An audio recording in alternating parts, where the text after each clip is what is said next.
अस्सलाम वालेकुम। नमस्ते, आदाब, सत श्री अकाल और हेलो। आई होप आप लोग ठीक ठाक होंगे। हम लोग बिल्कुल ठीक हैं। आज ही हम लोग देखने जा रहे हैं वीडियो इंडिया 2030, इंडिया इन 2030। सो 2030 का इंडिया कैसा होगा, इसमें यार mega Hello everyone, Assalamualaikum, Namaste and Sat Shri Akal। I hope you all are doing great और मैं भी बिल्कुल ठीक हूँ। So आज हम लोग रिएक्शन देने वाले हैं एक बहुत ही ज़बरदस्त वीडियो पर और इस वीडियो का टाइटल है 1971 India Pakistan war, Bangladesh the Indo Pakistani wars. So ये खान सर की वीडियो है और ये वीडियो मोस्ट रिक्वेस्टेड भी थी, तो मैंने सोचा कि इस पर रिएक्शन दिया जाए। सो गाइज, अगर वीडियो अच्छी लगती है तो प्लीज़ लाइक कीजिएगा एंड सब्सक्राइब करना बिल्कुल मत भूलिएगा। और पार्ट 1 बना रहे हैं, अगर पार्ट 1 आपको अच्छा लगा तो हम इस पर पार्ट 2 भी बनाएंगे। तो ये आप अगर जैसा रिस्पॉन्स देंगे उस तरह से हम वीडियो बनाएंगे। सो बिना देरी के चलते इस वीडियो की तरफ, और उससे पहले अगर आपने मेरा चैनल सब्सक्राइब नहीं किया तो लाजमी कर लीजिएगा और बेल आइकन को प्रेस करना बिल्कुल मत भूलिएगा। सो बिना देरी के चलते हैं इस वीडियो की तरफ। और जय हिंद। सबसे पहले एक वार्निंग भैया, पाकिस्तान के लोग इस वीडियो को न देखें तो ही अच्छा है, क्योंकि इस वीडियो में हम बताएंगे कि कैसे हमारे भारत के वीर सिपाहियों ने 2 सैनिकों ने मिलकर पाकिस्तान के 93,000 फौजियों को घुटने टेका दिया था और दुनिया का सबसे बड़ा हार हुआ था और भारत के 2 सैनिक मारे गए थे लोंगेवाला में। हम इस वीडियो में बताएंगे कैसे PNS गाजी को डुबा दिया गया। ये भी बताएंगे कि चाइना पाकिस्तान का इतना बड़ा दोस्त बनता है लेकिन 1971 में क्यों नहीं बचा पाया, न चाइना बचा पाया और ना ही अमेरिका बचा पाया। इस वीडियो में हम A to Z बातें करेंगे। अगर आप इस वीडियो को कंप्लीट देख लेते हैं तो कोई भी पाकिस्तानी की हैसियत नहीं होगी कि आपसे आंखें मिला सके, इसलिए इस वीडियो को देखते रहिएगा। यदि आप राष्ट्रवादी, अगर आप भारतीय हैं तो ही इस वीडियो को देखें। पाकिस्तानी और बाहर के चाइनीज वगैरह लोग इस वीडियो को न देखें, ये उनके लिए एक तरह का वार्निंग है, क्योंकि इसमें हम भारतीय सेना के हर उस वीर गाथा को बताएंगे जो एक हर भारतीय सुनना चाहता है। A to Z उस बातों को बताएंगे। पाकिस्तानी इस वीडियो को क्यों ना देखें तो भैया आप देख लीजिए यहाँ क्यों ना देखें, क्योंकि हम आज चर्चा करने वाले हैं इसकी, और इसका नक्शा किससे मैच करता है आप देख रहे हैं। If you don't believe then go on Google. भाई किससे मैच करता है तो आप तो समझ में आ गया भाई, बुरा नहीं मानिएगा आप लोग। ध्यान से समझिए, जब भारत पाकिस्तान का विभाजन हुआ तो उसी समय पाकिस्तान 2 भाग में था। एक इधर वाला जो एरिया है इसे हम लोग कहते थे पश्चिमी पाकिस्तान, जो मेन पाकिस्तान का एरिया है। और ये जो आज आप बांग्लादेश देख रहे हैं, ये बांग्लादेश नहीं था, बल्कि ये उस वक्त पूर्वी पाकिस्तान था। पूर्वी पाकिस्तान के लोग बंगाली भाषा को बोलते थे। पाकिस्तान के लोग इन लोगों को बड़ा भद्दे मजाक करके बोलते थे, कहते तुम लोग गधे हो, कुछ नहीं जानते हो, किसी काम लायक नहीं हो, यूजलेस हो लोग, तुम लोग छोटे हो, काले हो, मतलब उल्टा सीधा मजाक कर रहे थे। पश्चिमी पाकिस्तान के लोग इधर के लोगों को पसंद नहीं करते थे। हो गया नहले पे दाला 1970 में। 1970 में इस पूर्वी पाकिस्तान के शेख मुजीबुर रहमान चुनाव जीत गए और वो यहाँ के प्रधानमंत्री के पद के चुनाव जीत गए। अब यहाँ की आर्मी ने क्या किया, उनको शपथ ही नहीं दिला रहे थे, इसलिए 70 के चुनाव जीतने के बाद शेख मुजीबुर रहमान जब देखे कि ऐसा है तो उन्होंने अपना भाषण दिया 7 मार्च को और कहा कि अब हम इस पूर्वी पाकिस्तान को एक अलग देश बनाएंगे जिसका नाम रहेगा बांग्लादेश।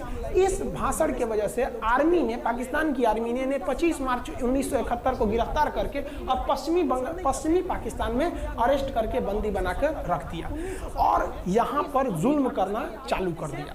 कहां पर भाई, तो पूर्वी बंगाल में, पूर्वी पाकिस्तान में, पूर्वी बंगाल में नहीं, पूर्वी पाकिस्तान में इन्होंने जुल्म करना चालू कर दिया। शेख मुजीबुर रहमान के गिरफ्तारी के विरोध में यहाँ मुक्ति वाहिनी नाम कर एक विद्रोही गुट तैयार हो गया था, लेकिन पाकिस्तान के, पश्चिमी पाकिस्तान के लोगों ने इस पूर्वी पाकिस्तान पे इतना भयानक जुल्म किया कि इस पूर्वी पाकिस्तान में इस पश्चिमी पाकिस्तान के लोगों ने यहाँ पर 30 लाख लोगों को कटवा दिया। 30 लाख लोगों को कटवा दिया। 4 लाख महिलाओं का बलात्कार कर दिया। अपने देश के 4 लाख औरतों का रेप किया यहाँ पे। इतना भयानक वो दृश्य है कि अगर हम उसको YouTube पे दिखा देंगे ना तो YouTube हमारे ऊपर क्लेम करेगा, भैया आप ये सब इतने भयानक दृश्य नहीं दिखा सकते। आप अंदाजा लगाइए इनकी क्रूरता का। ये अपने देश पर इतना भयानक जुल्म कर रहे हैं, इतना भयानक जुल्म किया इन लोगों ने कि शेख मुजीबुर रहमान की गिरफ्तारी के बाद इस जुल्म का नतीजा ये हुआ कि अप्रैल 1971 तक भारत में यहाँ से लोग भाग के आ गए कि भैया हम जिंदा रहेंगे तब तो, और यहाँ 10 लाख लोग भारत में आ गए शरण लेने के भैया हमको बचाइए।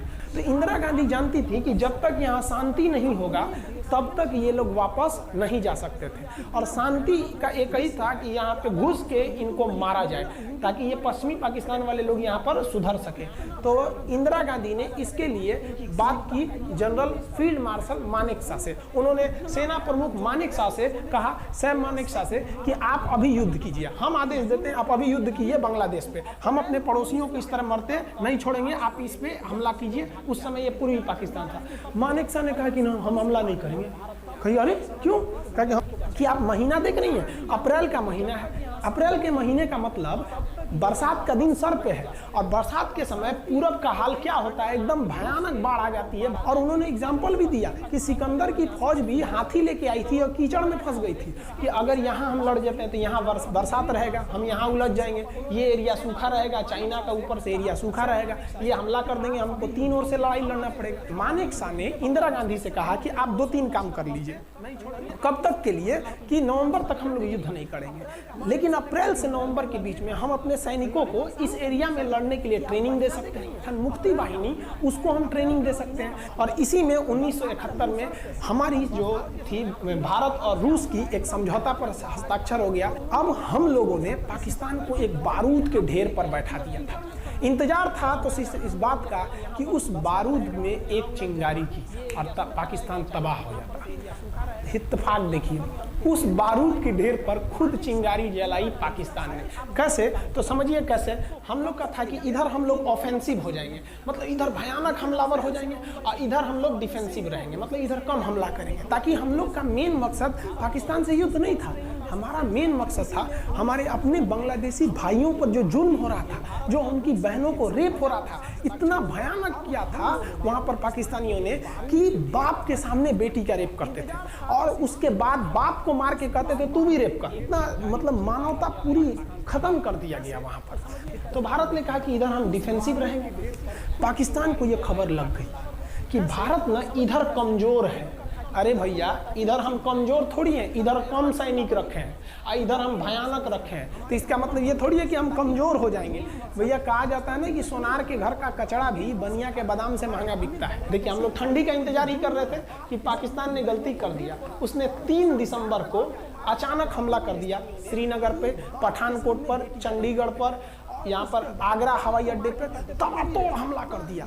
एयरफोर्स का इतना भयानक हमला पाकिस्तान का भारत पर हुआ कि भारत देखते रह गया। धड़ पाकिस्तान की जहाजें एंट्री मार गई सब भारत में, उसकी एयरफोर्स एंट्री कर दी। इतना भयानक हमला था, इतना भयानक कि भारत का एक भी सैनिक नहीं मरा। समझ रहे ना कितना भयानक हमला था।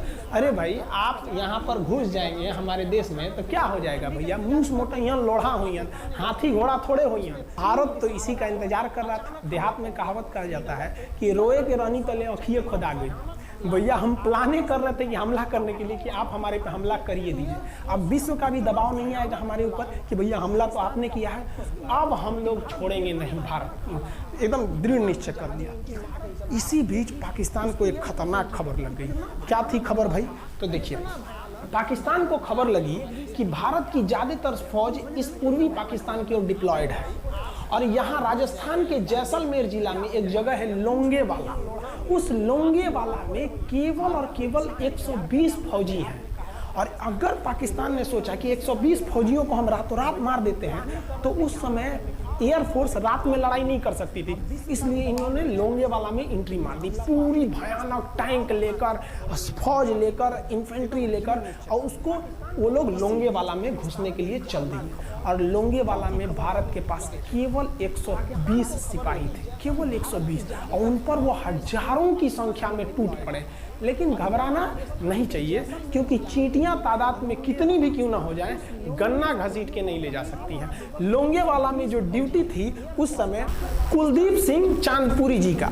कुलदीप सिंह चांदपुरी सरदार हैं, आप देखे होंगे बॉर्डर मूवी में इनका रोल सनी देओल ने किया है। अब ये कुलदीप सिंह, ये भैया पंजाबी सिख, अब ये लोग 1.25 लाख से नीचे कुछ सोचते ही नहीं है। चिड़िया नू में बाज लड़ावा, गिदड़ नू में शेर बनावा, और 1.25 लाख नू एक लड़ावा, तब गोविंद सिंह नाम रखावा। खबर आया कि आपसे जो लड़ने आ रहे हैं ना पाकिस्तान की ओर से, वो ब्रिगेडियर तारिक मीर आ रहा है। उसके पास टैंक है, 2800 फौज है, बहुत ही तेज रफ्तार से आ रहा है। आपके पास केवल 120 जवान है कुलदीप सिंह, आप पीछे हट जाइए। आप पीछे हट जाइए, क्योंकि आपको हम ना, आप बहादुर हैं इसमें नो डाउट, लेकिन आप कैसे लड़िएगा उतनी भयानक फौज के पास से। यहाँ उन्होंने कहा खालसा सिख है, नहीं हट सकते हम दिखा देंगे कि हम 120 भी उन पर क्या पड़ेंगे, भारी पड़ेंगे। इनके पास ना ही टैंक को उड़ाने के लिए कोई संसाधन थे, टैंक को मारने के लिए एक जीप पर लगा हुआ छोटा सा तोप था, और इनके पास 3 ठो माइंस लगे थे। माइंस समझते हैं आप लोग, टैंक जो होता है ना बम, उसको उड़ाने के लिए माइंस लगाए जाते हैं। तो देखिए ध्यान से, ये है माइंस, ये माइंस होते हैं। इस पर अगर टैंक चढ़ता है ना तो टैंक ब्लास्ट कर जाता है। तब इन्होंने दिमाग लगाया, इन्होंने क्या किया, जो खाली रेगिस्तान था ना उसमें ना आगे की ओर 3 ठो ओरिजिनल माइंस को लगा दिया, और जो खाना खाने वाला टिफिन होता है ना 4 खंडे वाला, इसे उस टिफिन को इन लोगों ने रातों रात में बिछा दिया। ऐसे लाइन से देखिए, लाइन से पाकिस्तान की टैंक आई तो शुरुआत में तो भैया ओरिजिनल माइंस था, धड़ाम से लगा, पाकिस्तान की टैंक उड़ गई। पाकिस्तान का एक टैंक उड़ा, फिर दूसरा उड़ा, तीसरा उड़ा, पाकिस्तानी एकदम डर गए सब। ब्रिगेडियर तारिक मीर कहें कि भैया यहाँ तो माइंस लगा के रखा है इन लोगों ने, एक काम करो इंजीनियरों को बुलाओ, पूरा माइंस निकालो। अब ब्रिगेडियर जो हमारे मेजर कुलदीप सिंह थे, ये जानते थे कि बाबू अगर हम तुमको रात भर रोक दिए ना तो सुबह हमारी एयरफोर्स आएगी, तुमको जिंदा नहीं छोड़ेगी। इसलिए इन्होंने पूरा टिफिन बिछाया था। इन पाकिस्तानियों ने 6 घंटे लगा दिए उनको निकालने में। इंजीनियर आते थे तो डर के मारे टिफिन निकालते थे, सॉरी बाप रे बाप, और टिफिन में तो ईंटा पत्थर भर देते थे और डर के ले जाते थे, भागो भागो भागो, माइंस है माइंस है। इसको लगाते लगाते इन लोगों ने पूरी रात बिता दी। 3 बज गया, 3 बजे इनको पूरा सन्नाटा दिखा कि भैया ये तो टिफिन है, ये रेगिस्तान में ये तो टिफिन है। अब उन्होंने कहा कि आदेश दिया कि हमला करो। तो कुलदीप सिंह जो थे चांदपुरी, उन्होंने बालू के बीच में ऐसे गड्ढे बना रखे थे और अपने फौजियों को ना 2 किलोमीटर एरिया में बिछा दिया था, एक उधर एक इधर एक इधर। तो चारों ओर से फायरिंग होती थी। पाकिस्तानियों को लगी ना कि भैया हमको गलत इंफॉर्मेशन मिल गया है, 120 गो मिल के ऐसे थोड़े मारेगा सब। सोचो उधर से गोली इधर से गोली, धड़ाधड़ बम गोला दारूद सब चल रहा है यहाँ पर। इतना भयानक कहीं कोई 120 आदमी मिल के ऐसे मारता है? नहीं भाई, इतना भयानक सुनसान एरिया में कहां से कौन मार रहा है, एकदम तबाही मचा दिया।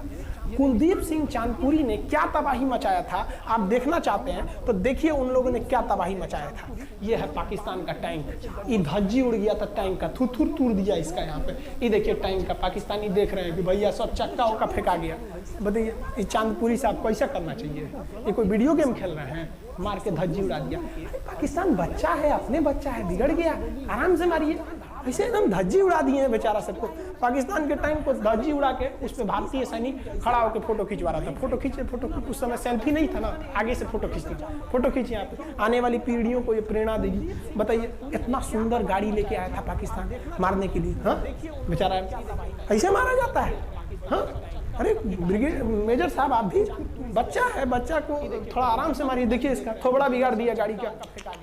ओहो, ऐसे नहीं मारना चाहिए, लेकिन क्या कीजिएगा, बच्चा बिगड़ जाता है तो धोना ही पड़ता है। ये हाल कर दिया रात भर में। सोचिए रात में इतना बुरा मारा, दिन में दिखता तो कुछ दाग होता पूरा। एकदम भयानक तबाही मचा दिया मेजर कुलदीप सिंह चांदपुरी ने।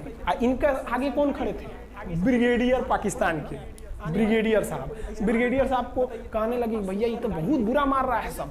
तब तक हो गया सुबह, और सुबह के वक्त हमारे जो हंटर जहाज थे, उस समय जो जहाजें थी वो हंटर जहाज थी। ये हंटर जहाजें रात में नहीं उड़ सकती थी, लेकिन दिन में उड़ सकती थी। रात भर तक कुलदीप सिंह चांदपुरी ने ऐसा कूचा पाकिस्तानियों को, इतना कूच दिया कि भोर हुआ तो बाकी का कसर पूरा कर दिया हमारे हंटर विमानों ने। ये हंटर विमान जब आए सब तो इतना भयानक तबाही मचाए सब पाकिस्तान के जहाजों का कि आप हुलिया देखेंगे ना, पाकिस्तान के टैंक का ऐसे पड़ गया, ऐसा टैंक पूरा तबाह हो गया, सब पूरी तरह ध्वस्त हो गया। इतनी भयानक युद्ध में 3 तारीख को पाकिस्तान ने हमले की शुरुआत की और ये 4 तारीख का शकल देखिए पाकिस्तान का। इतना भयानक धज्जी उड़ा दिया पाकिस्तान का जिसका कोई हद नहीं। पाकिस्तानियों को दुम दबा के भागना पड़ा। ब्रिगेडियर साहब भागे, कहें कि भाग भैया न तो ये सब जान ले लेगा सब। हम लोगों ने पाकिस्तान के टैंकों को अपने यहाँ रख लिया है म्यूजियम में। आज भी जाके देखिएगा ना तो इन टैंकों को डर के मारे पाकिस्तानी छोड़ के भाग गए कि भागो भाई यहाँ पर। ये 120 जवानों का जलवा था।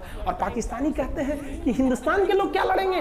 अरे भैया हम चीन पे वीडियो बनाए थे, आप पे नहीं बनाए थे, जो आप लोग हम लोग को बोल रहे थे कि पाकिस्तान हिंदुस्तानियों की औकात नहीं। देखिए अभी हम आपको औकात दिखाते हैं आपकी। ये आपका टैंक है, आके ले जाइए, हिम्मत है तो लेके जाके दिखाइए यहाँ पर। हाल तो ये हो गया था ना कि हम लोगों ने जो पाकिस्तानियों की जान ली थी ना, डर के मारे वो लाश उठाने नहीं आए थे, लाश को गिद्ध खा गए थे। हम लोग बोल रहे थे कि भैया हम गोली नहीं चलाएंगे, लाश लेके चल जाओ। हम नहीं जाएंगे, तुम लोग रेगिस्तान को कब्रिस्तान बना दिए हो। रेगिस्तान को कब्रिस्तान हम लोग हमला करने आए थे, शुरुआत तो तुमने किया था यहाँ पे।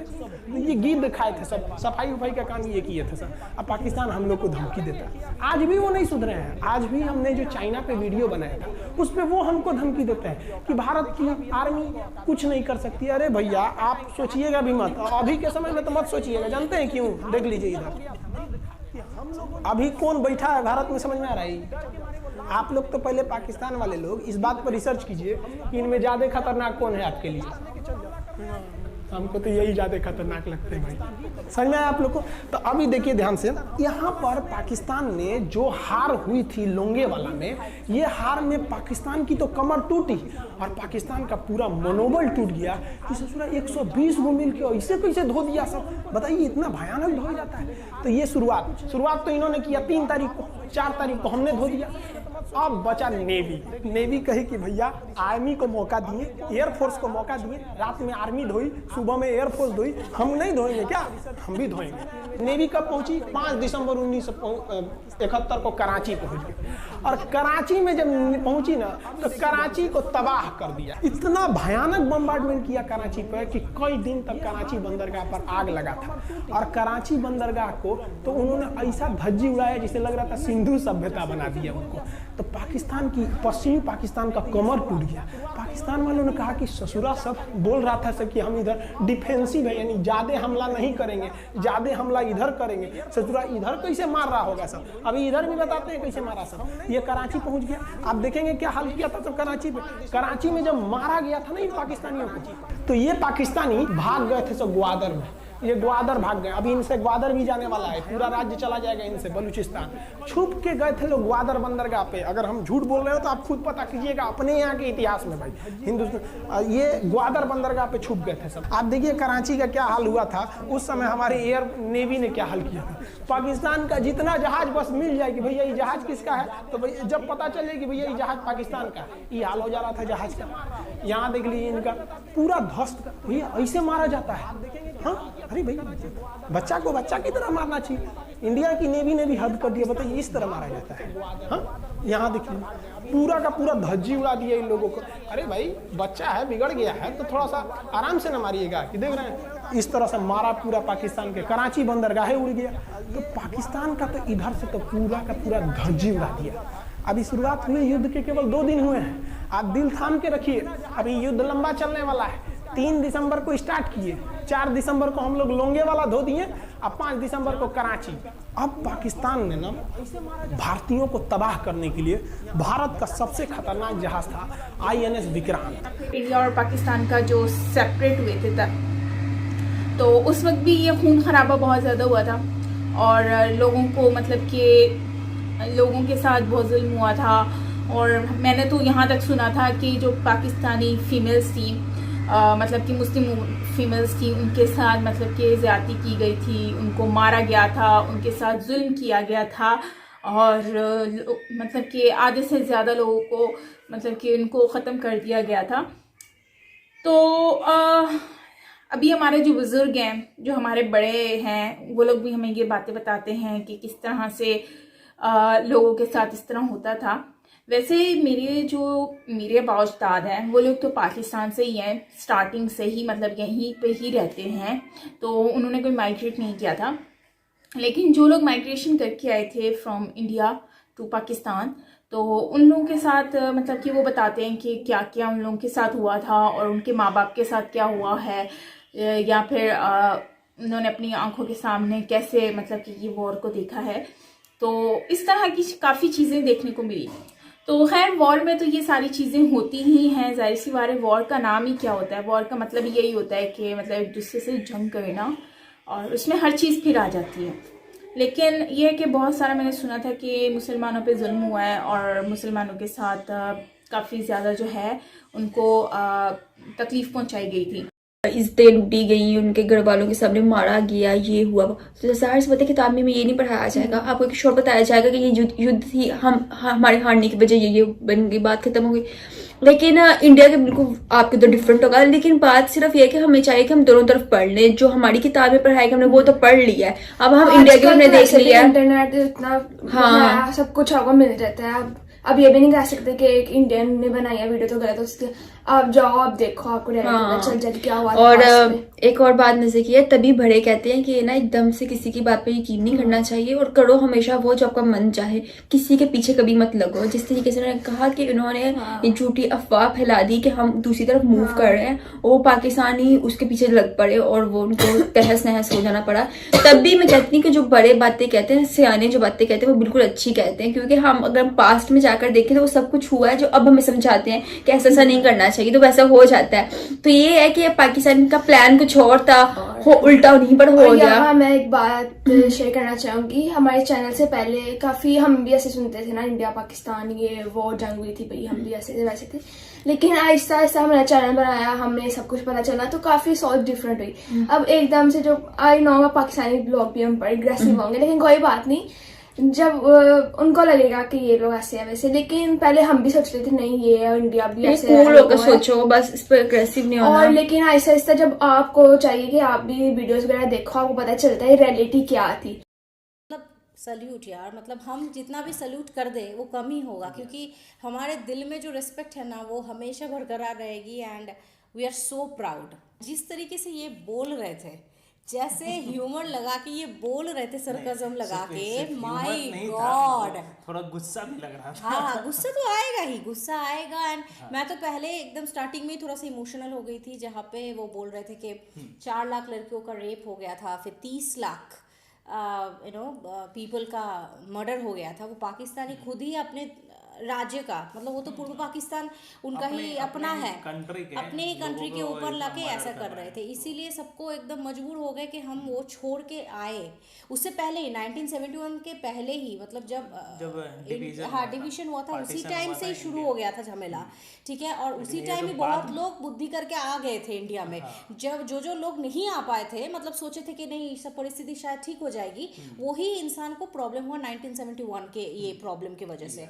तब शायद ही बहुत लोग आ पाए, बहुत लोग नहीं आ पाए एक्चुअली, क्योंकि मार दे रहे थे, काट दे रहे थे। उस टाइम जो 1970 में कुछ लोग जो आए थे, उन लोगों को शायद वापस भी भेज दिया गया था शायद। हाँ, क्योंकि ये जो चीज हुआ था ना, इंडियन आर्मी और सब मिलकर स्टोरी से जो लग रहा था कि वो लोग आए तो उन्हें तो वापस भी भेजना है, तो पहले तो शांत करना होगा माहौल को। मैं वही सोच रही हूँ कि बांग्लादेश में अभी भी मेरे बहुत सारे जान पहचान वाले रहते हैं, तो वो लोग अभी भी कैसे, मतलब उस टाइम कैसे सरवाइव किए, मैं वो सोचती हूँ। वो जो 1971 का टाइम जो था, चल रहा था, आग जलता था उस टाइम, शायद उस टाइम कैसे वो लोग रह चुके हैं वहाँ पे सरवाइव। अभी वो लोग बांग्लादेश में ही हैं, तो मतलब दिस इज रियली, मतलब क्या बोले, इंडिया के बहुत हाथ है सबको शांति में वो जो अभी रह रहे हैं ना, इसके लिए तो मुझे लगता है इंडिया बहुत किया है, बहुत हम बहुत किया है करने के लिए ना, तो बहुत किया है इंडिया। और पहले तो इंडिया का ही पार्ट था, तो एक इमोशन, एक ग्राउंड जुड़ा हुआ है, जुड़ा हुआ तो है ही बिल्कुल एकदम से। तो बहुत अच्छा लगा यार, इमोशनल था, गुस्सा था, सबसे ज्यादा मस्त लगा स्टार्टिंग में वो मैप और डॉग। अस्सलाम वालेकुम, नमस्ते, आदाब, सत श्री अकाल और हेलो। आई होप आप लोग ठीक ठाक होंगे, हम लोग बिल्कुल ठीक हैं। आज ही हम लोग देखने जा रहे हैं वीडियो इंडिया 2030, इंडिया इन 2030। सो 2030 का इंडिया कैसा होगा, इसमें यार मेगा